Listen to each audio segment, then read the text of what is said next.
بسم اللہ الرحمن الرحیم۔ بسم اللہ الرحمن الرحیم والصلاة والسلام علی اشرف الانبیاء والمرسلین اما بعد۔ معزز سامعین، آج کی اس ویڈیو کے اندر ہم کتاب الصرف کا آخری مسئلہ پڑھیں گے۔ مسئلہ سمجھنے سے پہلے عبارت پڑھ لیتا ہوں، اس کے بعد انشاءاللہ مسئلے کو سمجھتے ہیں اور پھر عبارت پر اس کی تطبیق کرتے ہیں۔ وَلَوْ قَالَ لِمَنْ أَعْطَاهُ دِرْهَمًا أَعْطِنِي بِنِصْفِهِ فُلُوسًا وَبِنِصْفِهِ نِصْفًا إِلَّا حَبَّةً فَسَدَ الْبَيْعُ، أي قال أعطني بنصفه فلوسا وبنصفه ما ضرب من الفضة على وزن نصف درهم إلا حبة فيلزم الربا، بخلاف أعطني نصف درهم فلوسا ونصفا إلا حبة، أي أعطاه الدرهم وذكر الثمن ولم يقسمه على أجزاء الدرهم فالنصف إلا حبة بمثله وما بقي بالفلوس، ولو كرر أعطني صح في الفلوس فقط، أي كرر لفظ أعطني في الصورة الأولى وهي تقسيم الدرهم صح في الفلوس ولم يصح في الدرهم إلا حبة لأنه لما كرر أعطني صار بيعين۔ اس عبارت کے اندر صاحب کتاب نے 3 صورتیں ذکر کی ہیں اور ان تینوں صورتوں کا عنوان ہے مسئلۃ الصیرفی، صراف کا مسئلہ۔ اس مسئلے کے اندر صاحب کتاب نے جو 3 صورتیں ذکر کی ہیں اس میں سب سے پہلی صورت یہ ہے کہ ایک آدمی نے صراف کو 1 درہم دیا اور کہا مجھے اس میں سے آدھے درہم کے فلوس یعنی جو رائی سکے ہیں وہ دے دو اور بقیہ آدھے درہم کے بدلے آدھے درہم کا سکہ دے دو، اس میں 1 رتی کم ہو۔ یہاں لفظ استعمال ہوا حبتن، حبتن 2 جو کے دانے یا پھر 1 رتی وزن کو کہا جاتا ہے۔ تو اس بیع کا حکم یہ ہے کہ یہ بیع فاسد ہو جائے گی۔ اس کی وجہ یہ ہے کہ جو اس نے درہم ادا کیا تھا، آدھے درہم کے تو فلوس لے لیے، بقیہ آدھے درہم کے بدلے میں وہ چاندی کا آدھے درہم کا سکہ لینا چاہ رہا ہے اور اس سے 1 رتی کم کروا رہا ہے، یعنی 1 رتی اس کو صراف کم دے گا۔ اب یہ جو کمی ہے یہ کمی ربا ہے، سود ہے، اور چونکہ معاملہ ایک ہے تو اس لیے معاملہ ایک ہونے کی وجہ سے یہ تمام بیع ناجائز ہو جائے گی، یعنی جو اس کا حصہ جائز تھا فلوس والا وہ بھی ناجائز ہو جائے گا۔ یہ فساد تمام خرید و فروخت کے معاملے کو فاسد کر دے گا۔ دوسری صورت یہ ہے کہ اس آدمی نے صراف سے کہا کہ مجھے آدھے درہم کے فلوس اور آدھے درہم سے 1 رتی کم چاندی کا سکہ دے دو۔ یہ معاملہ درست ہوگا اس لیے کہ اس نے یہاں پر درہم کے اجزاء پر اس کو تقسیم نہیں کیا۔ پہلی صورت میں اس نے بے نصف ہی نصفاً کہا تھا، یعنی آدھے درہم کے بدلے میں آدھے درہم کا سکہ دے دو، اس میں 1 رتی کم ہو۔ اب یہاں پر دونوں عوض اس نے ذکر کیے ہیں، آدھا درہم اس درہم کا حصہ جو اس نے صراف کو دیا اور اس کے مقابلے میں وہ صراف سے آدھے درہم کا سکہ لینا چاہ رہا ہے۔ دونوں کو جب اس نے ذکر کیا تو گویا دونوں کو ایک دوسرے پر تقسیم کر رہا ہے، عوض قرار دے رہا ہے۔ یہاں پر اس نے یہ نہیں کہا کہ میرے آدھے درہم کے بدلے میں تم اپنا آدھا درہم کا سکہ دو اور اس میں 1 رتی کم ہونی چاہیے۔ اس نے کہا کہ 1 درہم میرا لے لو، اس میں سے آدھے درہم کے فلوس اور آدھے درہم کا 1 رتی کم مجھے چاندی کا سکہ دے دو۔ تو جب اس نے تقسیم نہیں کیا تو ہم کہیں گے کہ بیع درست ہے، یہاں پر ربا نہیں آئے گا، اور جو 1 رتی کم ہو رہی ہے یہ آدھا درہم جو فلوس کا عوض ہم نے قرار دیا اس کے اندر شامل ہو جائے گی۔ تیسری صورت یہ ہے کہ اس نے صراف کو 1 درہم دیا اور کہا کہ مجھے آدھے درہم کے فلوس دے دو اور بقیہ آدھے درہم کے بدلے میں مجھے آدھے درہم کا 1 رتی کم سکہ دے دو۔ یہاں پر اس نے 2 جملے بولے ہیں۔ پہلا جملہ یہ بولا کہ مجھے آدھے درہم کے فلوس دے دو، اور دوسرا جملہ یہ بولا کہ بقیہ آدھے درہم کے بدلے میں مجھے آدھے درہم کا 1 رتی کم سکہ دے دو۔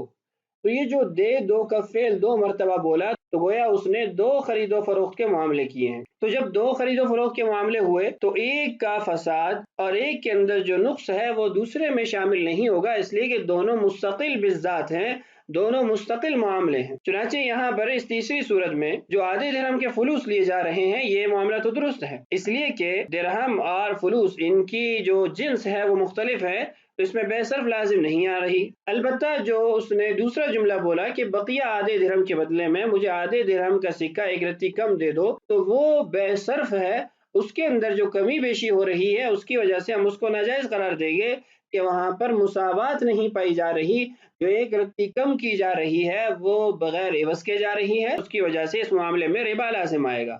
تو یہ 3 صورتیں ہیں۔ پہلی صورت کے اندر اس نے نصف کا نصف سے تقابل کیا ہے، یعنی کلمہ نصف کو آدھا کے لفظ کو 2 مرتبہ بولا ہے، اس کے اندر دونوں عوض قرار دیے ہیں تو اس بے کو ہم بالکل ناجائز قرار دیں گے۔ دوسری صورت کے اندر بے بھی ایک ہے، معاملہ بھی ایک ہے، اور اس کے ساتھ اس نے نصف بدل نصف یعنی آدھے کو آدھے کا عوض نہیں قرار دیا، لفظ آدھا کا تکرار نہیں کیا، تو اس میں بے بالکل درست ہے۔ اور تیسری صورت جس میں دو معاملے ہیں، پہلے معاملے میں دراہم کے بدلے میں فلوس ہیں، اور دوسری بے میں چاندی کے بدلے میں چاندی ہے اور اس میں کچھ کمی بیشی ہے، تو پہلا معاملہ جائز ہوگا، دوسرا معاملہ ناجائز ہوگا۔ عبارت کا ترجمہ کرتے ہیں۔ آخر کے اندر ان تینوں مسئلوں کا ایک نقشہ آپ کے سامنے اسکرین پہ ہوگا، اس سے بھی انشاءاللہ بحث مزید اچھے طریقے سے سمجھ آئے گی۔ عبارت کا ترجمہ دیکھیے، وَلَوْ قَالَ لِمَنْ أَعْطَاهُ دِرْهَمًا، اور اگر اس نے کہا اس شخص سے جس کو اس نے درہم دیا، اعطینی بنصفہ فلوسا، اس درہم کے آدھے کے بدلے میں مجھے فلوس دے دو، وبنصفہ نصفا الا حبۃ،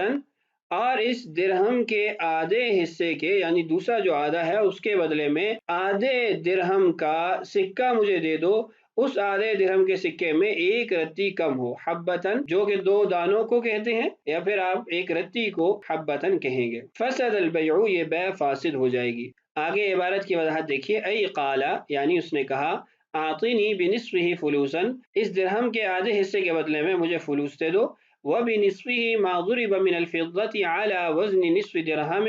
الا حبۃ فیلزم الربا، اور جو اس کا دوسرا آدھا حصہ ہے اس کے بدلے میں مجھے چاندی کا وہ سکہ دے دو جو نصف درہم کا بنا ہوتا ہے، نصف درہم سے بنتا ہے، اس میں ایک رتی کم رکھ دو، حبۃ یعنی اس میں کم ہوگا، فیلزم الربا، تو اس میں ربا لازم آئے گا، فی الحبۃ التی نقصت، اس رتی کی وجہ سے جو کم ہو گئی ہے اس سکے کے اندر۔ دوسری صورت بخلاف اعطینی، اس کے برخلاف اگر وہ یہ کہتا ہے کہ اعطینی نصف درہم فلوسا ونصفا الا حبۃ، کہ مجھے آدھے درہم کے فلوس دے دو اور آدھا چاندی کا سکہ دے دو، اس میں ایک رتی کم ہو۔ اب یہاں پر کلمہ نصف کا تکرار نہیں ہے، یعنی یہ نہیں کہا بنصفہ نصفا، ان دونوں کو آپس میں مقابلتاً ذکر نہیں کیا، عوضاً ذکر نہیں کیا، مطلقاً کہا آدھے درہم کا ایک سکہ دے دو جس میں ایک رتی کم ہو اور آدھے درہم کے مجھے فلوس دے دو۔ ای اعطاہ الدرہم، اس نے اس کو یعنی صراف کو درہم دیا، وذکر الثمن،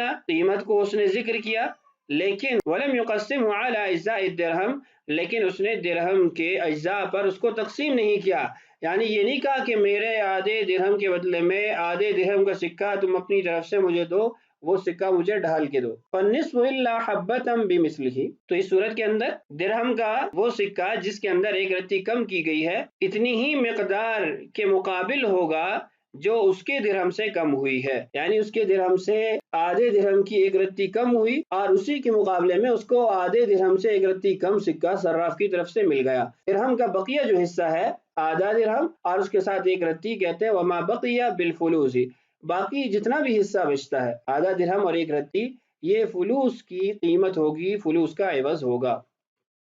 تیسری صورت جس کے اندر اعطینی یعنی مجھے دو، اس کا تکرار ہے، دو جملے ہیں، دو خرید و فروخت کے معاملے ہیں، اس کی صورت دیکھیے، وَلَوْ كَرَّرَ اعطینی، اگر وہ اس بات کا تکرار کرتا ہے کہ مجھے دو، صح فی الفلوس فقط، تو اس صورت کے اندر فلوس کی بحث صرف درست ہوگی، ای کررر لفظ اعطینی فی الصورۃ الاولی، اس کا مطلب یہ ہے کہ اس نے پہلی صورت کے اندر بھی اعطینی کا لفظ بولا ہے، وہی تقسیم الدرہم، اور وہ صورت درہم کی تقسیم کی ہے، صح فی الفلوس، تو فلوس کے اندر یہ بیع درست ہے، ولم یصح فی الدرہم الا حبۃ، اور درہم جس کے اندر ایک رتی کم کی جا رہی ہے اس کے اندر یہ درست نہیں ہوگی، یعنی آدھے درہم سے ایک رتی کم کا جو سکہ وہ حاصل کرنا چاہ رہا ہے اس میں وہ بیع درست نہیں ہے، لأنه لما کرر اعطینی صار بیعین، یہ اس بات کی وضاحت اور علت ہے کہ پہلی بیع کو یعنی فلوس کی بیع کو کیوں درست قرار دیا گیا اور دوسری کو کیوں فاسد قرار دیا گیا، اس فاسد کا اثر پہلی بیع کی طرف کیوں نہیں سرایت کیا، اس کی وجہ یہ ہے کہ اس نے اعطینی جب دو مرتبہ بولا تو اس نے گویا دو خرید و فروخت کے معاملے کی ہیں، سارا بیعین، تو پہلی بیع فاسد نہیں ہوگی، اس کے اندر کوئی بھی سبب فساد نہیں پایا جا رہا، اور دوسری بیع فاسد ہو جائے گی کہ اس لیے کہ اس کے اندر فساد کا سبب پایا جا رہا ہے، ربا پایا جا رہا ہے۔ یہ جو تیسری صورت ہے اس کے اندر وہ کہے گا اعطینی بنصف الدرہم فلوسا وبنصفہ نصفا الا حبۃ، تو اس صورت کے اندر پہلی بیع درست اور دوسری بیع ناجائز۔ اس مسئلے کا نقشہ دیکھیے، اس سے انشاءاللہ بات مزید واضح ہو جائے گی۔ مسئلہ صیرفی، یہ اس کا عنوان ہے، اس کی تینوں صورتیں یہاں لکھی ہیں، کلمہ نصف کا تکرار یعنی بنصفہ نصفاً، اس صورت کے اندر حکم یہ ہوگا کہ مکمل بے ناجائز ہوگی۔ وجہ کیا ہے؟ عوضین کا تقابل کیا جا رہا ہے، یعنی نصف درہم کے سکے سے تقابل کیا جا رہا ہے، تو بے صرف میں برابری نہیں پائی جا رہی۔ اور دوسری بات یہ ہے کہ معاملہ ایک ہے، اس لیے مکمل بے کو ناجائز قرار دیا گیا۔ دوسری صورت ہے کلمہ عاطنی کا تکرار۔ کلمہ عاطنی کا جب تکرار کیا جائے گا یعنی دو معاملے کیے جائیں گے تو کہتے ہیں فلوس کا حصول درست ہے، یعنی درہم کے مقابلے میں جو فلوس لیے جا رہے تھے اس کا حاصل کرنا درست ہے، یہ بے جائز ہے، جبکہ بقیہ درہم کی بے ناجائز ہے۔ وجہ کیا ہے؟ تعدد معاملات ہے، جس کی وجہ سے آدھی بے درست ہے اور آدھی بے درست نہیں ہے، یعنی دو بے ہو رہی ہیں۔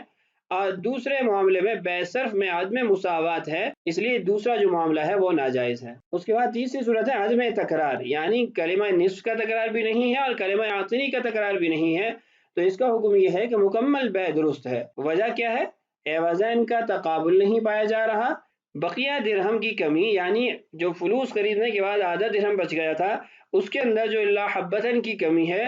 وہ فلوس کا عوض سمجھی جائے گی۔ تو یہ خلاصہ ہے جو آپ کے سامنے اسکرین پر موجود ہے۔ تو آج کے اس مسئلے کو ہم نے پڑھ کر بے صرف کا جو باب تھا اس کو مکمل کر لیا۔ اگلی ویڈیو میں انشاءاللہ کتاب الکفالہ شروع کریں گے۔ اللہ تعالیٰ سے دعا ہے اللہ تعالیٰ ہمارے لیے اس بات کی تکمیل آسان فرمائے، اللہ تعالیٰ ہم سب کو دین کی سمجھ نصیب فرمائے۔ السلام علیکم ورحمۃ اللہ وبرکاتہ۔